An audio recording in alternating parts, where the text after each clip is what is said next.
એક વખત એક દરજી હતો.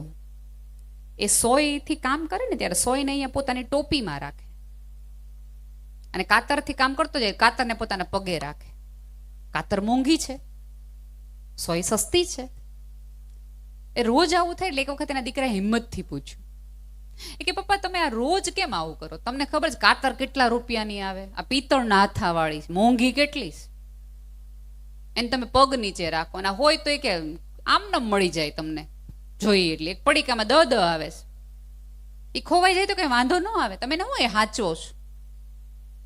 ત્યારે એના પિતાએ સોયમાં દોરો પોરવતી વખતે એવું કીધું હતું કે સોય છે ને એ જોડવાનું કામ કરે છે ને, સાંધે છે ને ફાટેલા ને તૂટી ગયેલા ને, એટલે એને માથે ચડાવું છું. ને કાતરના કામ છે ને બે જણાને કાપવાના છે એટલે એને પગે રખાય. કાપવાના કામ કરશો ને તો આજીવન પગે રહેશો ને ગામની બહાર રહેશો. જોડવા વાળા બન્યા ને તો 5 જણામાં પૂછાશો ને તમે નહીં હોય તોય તમારા નામ દઈને કહેવાશે કે ઓલા ભાઈને ને ફલાણા ભાભીને બોલાવો ને એનું કામ પડ્યું છે, આ ઘર તૂટી રહ્યું છે, આ 2 ભાઈઓ બાંધી રહ્યા છે. બાકી ઘણા તો એવા હોય, એવા સ્વભાવ વાળા હોય ને કે હોય તો એમ લોકો એમ કે ઈ ન હોય ને ત્યાં કામ પતાવી દેજો, બાકી ઈ આવશે ને તો હમણાં મળશે. તમે જો પ્રસંગો માંડવાના હોય ને એટલે પેલા એવું થાય કે ફલાણા મોટા ભાઈને બોલાવો, મોટા બાને બોલાવો, એના વગર કોઈને ખબર નહીં પડે. અને ઘણા ફઈબા એવા હોય કે ઈ આવે ને પેલા બધું બનાવી નાખો નહીં તો બહુ તકલીફ પડશે કવર કરવામાં. પૂછો તમારી જાતને તમારે કઈ યાદીમાં જવું છે, જોડવાવાળાની યાદીમાં, કાતરોની યાદીમાં કે ઓલી સોયવાળાની યાદીમાં. અને થોડાક ધીમા ખમો. નવી પેઢી છે કદાચ તમને નહીં સાંભળે કારણ કે બધું કારણ માગશે. અને નવી પેઢીને મારે થોડુંક કહેવું છે કે આ ધર્મની બધી વાતો સાંભળો ને ત્યારે થોડુંક સમજજો કે જે વિજ્ઞાનને તમે આટલું બધું વધાવો છો, વધાવવા જેવું જ છે. વૈજ્ઞાનિકોએ એવું કામ કર્યું છે કે 100% પણ એવું નહોતું કે આ બધું કંઈ આપણી પાસે નહોતું. આમાંના કેટલી પેઢી હજી છે એ મીઠાથી દાંત ઘસે છે, કેટલા બધામાંના લોકો હજી કદાચ હશે બા. હવે ઓલી આલિયા ભટ્ટ આવીને આપણને સરસ એમ કે ક્યાં આપકી પેસ્ટ મેં નમક હે, લઈ આવીએ. અમારી પાસે તો હતું જ તે, તમે કઢ્યું. તમને ખબર હશે કે આ વખતે છાપામાં કદાચ નવી પેઢીએ વાંચ્યું હશે ને જે લોકો IAS IPS ની તૈયારી કરતા હશે એમને પ્રશ્ન આવશે કે વિજ્ઞાનનું જેને નોબેલ પ્રાઇઝ મળ્યું છે એ માણસે કેન્સરની રસી શોધી એટલા માટે એને નોબેલ પ્રાઇઝ મળ્યું છે. એના એક કારણની અંદર એણે એવું કીધું છે કે મહિનામાં 2 વખત તમે નિર્જળા ઉપવાસ કરો ને પેટ ખાલી રાખો તો તમને કેન્સર થવાની શક્યતાઓ ઘણી ઓછી છે. તો આપણી આ વ્યાસપીઠે આપણને બંને વખત કીધું કે 11 છે નિર્જળા કરવી જોઈએ, 11ના દિવસે ફળાહાર કરવો જોઈએ. એ તો હતું. અત્યારે આપણે એને નોબેલ પ્રાઇઝ આપીએ છીએ. આપણા ઋષિ મુનિઓએ આપણને કહીને જ અહીં સુધી મોકલ્યા છે. પણ આપણા બધાની તકલીફ એ છે કે ખોલીએ નહીં, જોઈએ નહીં. ધર્મગ્રંથો પૂજવા માટે નથી, જીવવા માટે છે. આપણી તકલીફ એ છે કે પૂજા કરીએ, વંદન કરીએ એટલે એનો અર્થ એવો નથી કે એને ખોલવાના નહીં. ખોલશો તો ખાલી થતા બચશો તો કુદી ભરાશો પણ ખરા. થોડુંક સમજવાનું રાખો. અને 2 પેઢી વચ્ચે જે અંતર છે, નવી પેઢી આ જ વાત જુદી ભાષામાં કરે છે તો એને પણ થોડુંક સ્વીકારવાનું રાખો.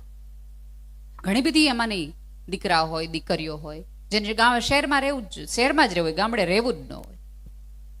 તમે જો ઘણી બધી અત્યારે મોટામાં મોટી સમસ્યા, તમે નંદગામમાં ગમે એવો મોટો બગલો હોય, ગમે હોય ને એ રહેવા દો.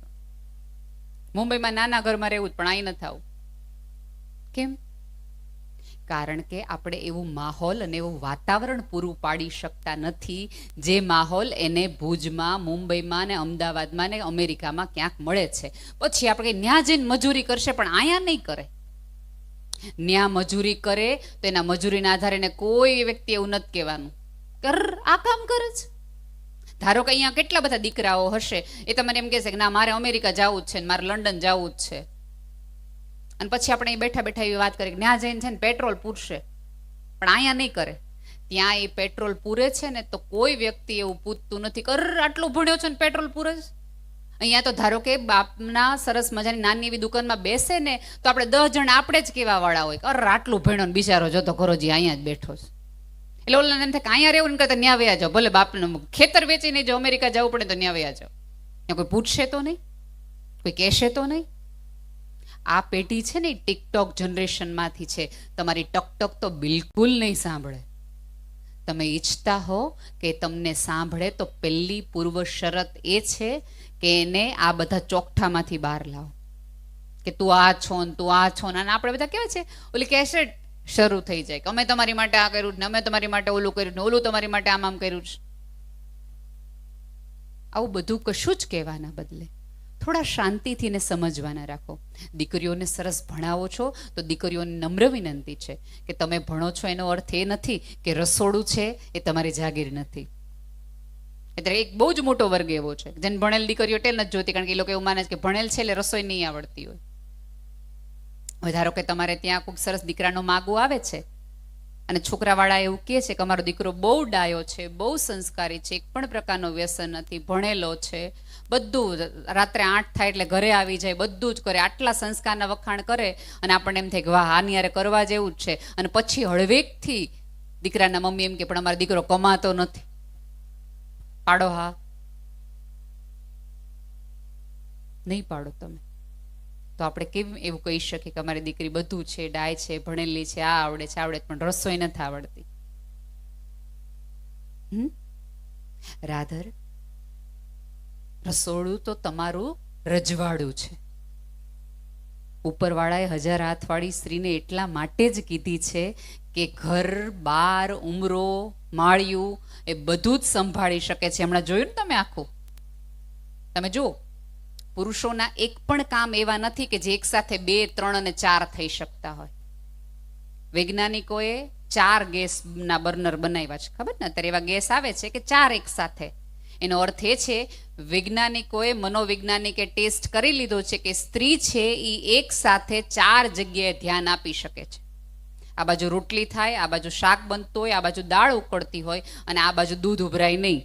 4 ગેસ ચાલુ હોય, કામવાળીને કહેતી જાય, મોટર બંધ કરતી જાય અને આટલું બધું ધ્યાન રાખ્યા પછી પણ હોલમાં એનો સાસુ ને એના વર કઈ રીતે એકબીજાની ચડામણી કરે, ન્યાય એના કાન હોય. એટલે ભૂલી જજો અમારે 4 હાથ 4 આંખું છે, અહીંયા તે બધી બાજુ નજર હોય, બધી બાજુ ધ્યાન જાય. આટલી ક્ષમતા હોવા છતાં આપણી ગમતી વસ્તુ માટે કેમ આપણે આટલા ઓછા ને ઉણા ઉતરીએ છીએ? જે વસ્તુનો ગર્વ આપણે લેવો જોઈએ કે આ મારાથી જ થાય. કલ્પના તો બહુ દૂરની વાત છે કે સ્ત્રી વગર કલ્પના તો બહુ દૂરની વસ્તુ છે. આજે તમામ ધોળા કપડાઓ સરસ મજાના છે ને એની માટે કેટલી માઓએ પોતાના હાથ અને જાત બંને ઘસ્યા છે, ત્યારે એ ઉજળા રહ્યા છે. તો એ માની પણ કદર કરો. અને ક્યારેક આ વૃદ્ધ પેઢી છે એનાથી બોલાઈ જાય, કારણ કે આપણે જે જાહો જલાલી અને જે ઉડાવપણું જોયું છે એને જોયું જ નથી આ. એટલે એની માટે બહુ પીડાદાયક છે બધી વસ્તુ કે આટલું કામ ન કરી શકાય, આટલું કામ ન કરી શકાય. બાને પણ કેવું છે કે કામવાળા માટે દીકરાની બહુ વાર માથાકૂટ ન કરો. રાધર બહુ આનંદથી માથે હાથ ફેરવીને કહ્યો મારો દીકરો કેવું કમાય કે તને રાણીની જેમ રાખે, તાર કાંઈ કરવું નથી પડતું આ ઘરની અંદર. એ બદલે આપણે જ શરૂ થઈ જાય, અમે તો કર્યું જ છે ને, અમે ક્યાં નથી કર્યું, અમે ઓલું કર્યું જ છે ને. છેલ્લી વાત, મમ્મીઓની વિનંતી છે કે તમે ઓફલાઈન રહીને દીકરા ચોક્કસ મોટા કરો છો, દીકરીઓ મોટી કરે છે, પણ બાળકોને જમાડતી વખતે મોબાઈલ ન આપો. સૌથી મોટી સમસ્યા. અને પાછા આપણે એટલા પ્રેમથી કહીએ કે મોબાઈલ ચાલુ કરી દો ને, ગમે એટલું જમી જાય ને ખબર જ ન પડે. એ તો તકલીફ છે, એને જમ્યું નહીં એને ઠૂસ્યું કહેવાય બેન. રાધર બાળકને ખબર પડવી જોઈએ કે આ રોટલી છે, આ શાક છે, આ દાળ છે, દાળ પીતી વખતે મરચું વચ્ચે આવે તો એ તીખું લાગે, તેથી મરચું બાજુમાંથી કાઢવાનું હોય. સ્ક્રીન ઉપર ધ્યાન એટલું બધું ન રાખો કે આવતા દિવસોમાં સંતાનોને ક્યાંક મૂકવા જવા પડે. અત્યારે તમે છેલ્લા કેટલા બધા એવા કેસીસ જોશો ને તો માએ મોબાઈલ ન આપ્યો એટલે મારી નાખે. ક્રિમિનલ કેસીસ છેલ્લા 2 વર્ષના જોજો. જે જુવાન દીકરીઓ છે એને વિનંતી છે કે 40 થી 35 વર્ષની કે 50 વર્ષની સ્ત્રીઓ છે એને બતાવે આ બધું. અને આમાં તકલીફ ક્યાં થાય ખબર? દાદી પાસે મોબાઈલ હોય અને એટલે બાળકો રહી રહીને બા બા બા બા.